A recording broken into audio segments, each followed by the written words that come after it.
One, for the last 6 months, I've been double fisting Red Bull and cold brew. This morning I had none. I'm going through withdrawals. Secondly, I wore these cute little yellow neon shoes last night, and I figured they were good luck, so I wore them again today, and they hurt. All right. But I am thrilled and humbled to be here. This is a surreal, full circle moment. As you may or may not know, this is an adopted home for me. And there are so many reasons why so many believe, and might still believe, why I have no business standing at this podium. Because this is a tribal parochial place, and this hasn't always been my home. Or because of the statistical odds for those who come from the zip code that I was born into, and the sort of family model that I grew up in. People like me, for whom life got in the way, medical, financial hardship, or even trauma that prevented me from completing my education.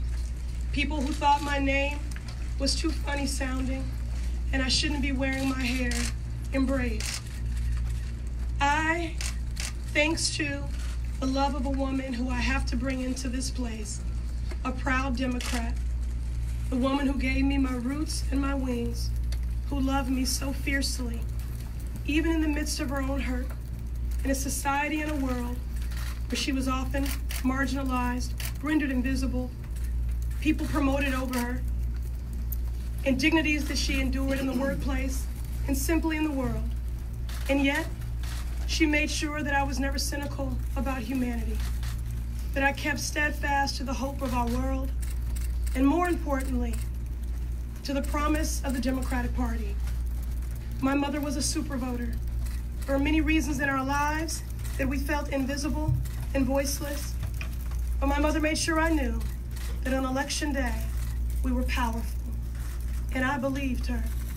She made sure that I knew that it was not only my responsibility and my civic duty to cast a ballot and to participate in democracy, but it was also my right and my duty to hold government accountable, that we deserved to live in a community where we felt safe, to have schools that were highly performing, to have access to affordable and quality health care, to have a job that paid us a living wage and treated us with dignity. She also made sure I knew that it was not up to us to place the burden and the responsibility of that work at the feet of government alone and squarely on their shoulders, but that this was work for us to be in symbiotic partnership with the people with government in symbiotic partnership. And that is why I ran, because I want to be a vote, a voice, and a partner. And we need to be in community. When I have said that the people closest to the pain should be the closest to the power, driving and informing the policy making, that was never about me. That was about the residents of the Massachusetts 7th Congressional District, who I have legislated in partnership with, who I have governed with these last 8 years on the Boston City Council. I know that wherever the pain exists, the solutions exist within that community as well. And I take special pride in knowing that for the electrician in Everett, who sees their union rights being dismantled every day, for the grandmother in Charlestown who's raising their grandchild because of the opioid epidemic, for the 250 incarcerated men at MCI Norfolk, for the 14-year-olds who have been canvassing every day, walking in what seems like some days the surface of the sun, for entrepreneurs in Roxbury who just want access to capital, for families in Dorchester that want access and deserve it to affordable child care, for students that are burdened by student loan debt that is crushing their wallets and their dreams. There were so many in this race that we met on doorsteps, in living rooms, in church basements, at bodegas, on street corners, in homeless shelters, who feel seen and heard, a stakehold in our democracy and a promise for our future. We have made great strides, and we must not only walk out of here, this Union Hall, in unity to get these incredible public servants behind me elected, from the corner office all the way down, but in unity and in lockstep behind an election cycle. We know elections have consequences, We're living in that. And we're doing everything by making sure this ticket is elected from the top, starting with Jay and Quentin. You know, what I know is that politicians manage government. Visionaries lead a commonwealth. And what we have at the top of this ticket is a visionary who will innovate, who will be bold, which is what these times require and is what our commonwealth deserves.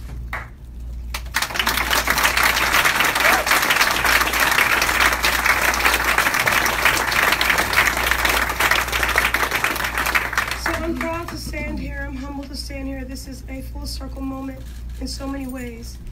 Our mayor was saying that I've been working hard the last 6 months, and that's true. And I want to thank all of but I wasn't in that alone. And I do just want to take a moment to thank the foot soldiers of this movement in every race, the volunteers who made the phone calls, who knocked the doors, who held the signs, who sacrificed in their own lives personally to build and to reinvigorate a movement, which is so critical. The hate coming out of this White House will never be defeated singularly by any one vote. It can only be defeated by a movement, and this is our opportunity to build it. We are at a crossroads. This can be our darkest hour, or it can be our finest. And I am betting on it being our finest. And I'll end here by saying, I'm so encouraged and appreciate the mayor at the Labor Day breakfast talking about the ballot question, and our Senate president raising it here today, and the speaker and everyone else who's spoken about it. We can no longer allow for the pain to be pawned off on one constituency, one community at a time. We have got to be in this together. We are one human family, and our destinies are tied. And so I am hopeful, because the one silver lining of our current times that we find ourselves in is that the people that stood with us on the Commons, as we ushered in not a moment, but a new movement on behalf of women, affirming that women's rights are human rights, were the same people and then some who stood with us on City Hall Plaza, rejecting a zero-tolerance policy informed by zero compassion and zero empathy, were the same people and then some who went to the State House lobbying for progressive criminal justice reform, and were the same people and then some that are organizing right now for the ballot box to protect trans rights and accommodations. We are one human family. Our destinies are tied. This can be our finest hour. It'll take a movement. Let's build it and get this ticket elected from the corner office all the way down.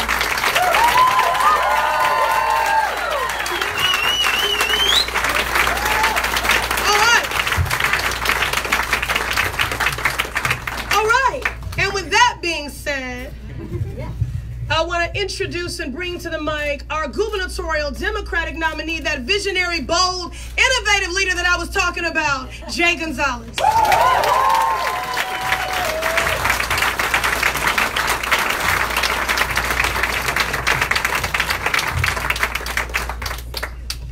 Well, thank you, Ayanna. And I think, in case there was any question about this before, I think she proved last night and right here just now that she is not screwing around. I want to congratulate you personally on your very impressive win. And I know that you're going to make a great congresswoman for the people of the 7th District, and you're going to make every single person in this state proud that you are a part of our congressional delegation.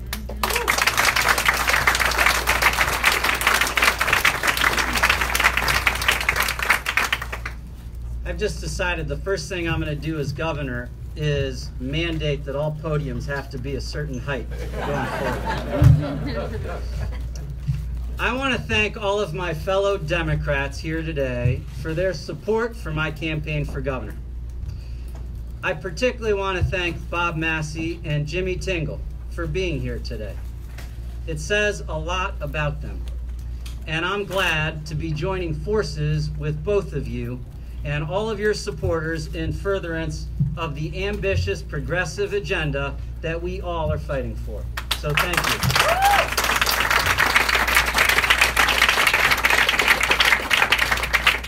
I want to ask Quentin to come stand with me. I want to acknowledge and congratulate Quentin Palfrey, Massachusetts' next Lieutenant Governor. just want to say I am looking forward to running with you. And I know we're going to do great things, and I'm looking forward to governing with you too.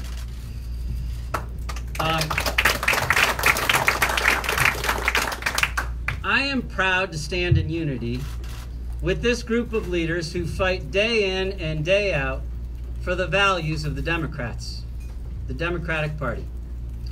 Those values include a belief that government is our instrument, not our enemy. It is the one institution that represents all of us. It is the vehicle through which, and we all believe this, it's the vehicle through which we empower each other and support each other and protect each other. We are united in our commitment to a government that stands up for every single person in this state. We all believe that now more than ever, we need a governor who sees everyone, believes in everyone, hears everyone, and respects everyone. A governor who will operate from the head, but who will lead from the heart. We are united in our commitment to a government that fights for all the little guys out there. We all believe we need a governor that works with a sense of urgency to take on the big challenges holding regular people back. And we are united in our commitment to the progressive values that make Massachusetts special. Some of the other speakers spoke about this, but we have always been a leader. We all believe we need a governor who will make Massachusetts a leader again. I will be that governor, and I will partner with every person standing here today to give the people of Massachusetts the leadership and government that they deserve.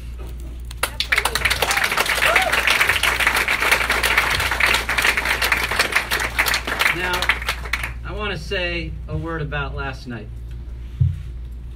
One of the resounding messages from last night's primary election and from recent elections across the country is that incumbency and money and special interests and pundits don't decide elections. People do. People decide elections. And when regular people engage in the electoral process to make their voices heard, they can make a very powerful statement. And you know what I'm talking about, right, Ayanna? Where'd she go? She'll be right. She knows what I'm talking about. But regular people still aren't playing on a level playing field. Dark money and wealthy special interests still have outsized influence in elections. In order to help ensure that regular people across Massachusetts are the ones who influence the outcome of the governor's race, I'm calling on Governor Baker to agree to a people's pledge to keep dark money and super PACs out of this race.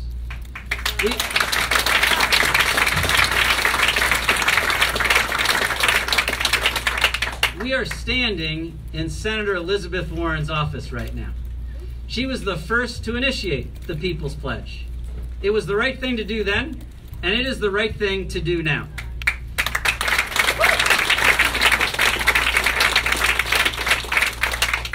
My campaign will reach out to Governor Baker's campaign today with the hope that he will agree to keep dark money and super PACs out of this race and help level the playing field for regular people to influence who becomes their governor. We need a governor who is beholden to them, not just the privileged and the powerful. I look forward to working hand in hand with everyone here and the thousands of regular people supporting our grassroots campaign to win this election in November and to make a meaningful difference in people's lives. Thank you very much.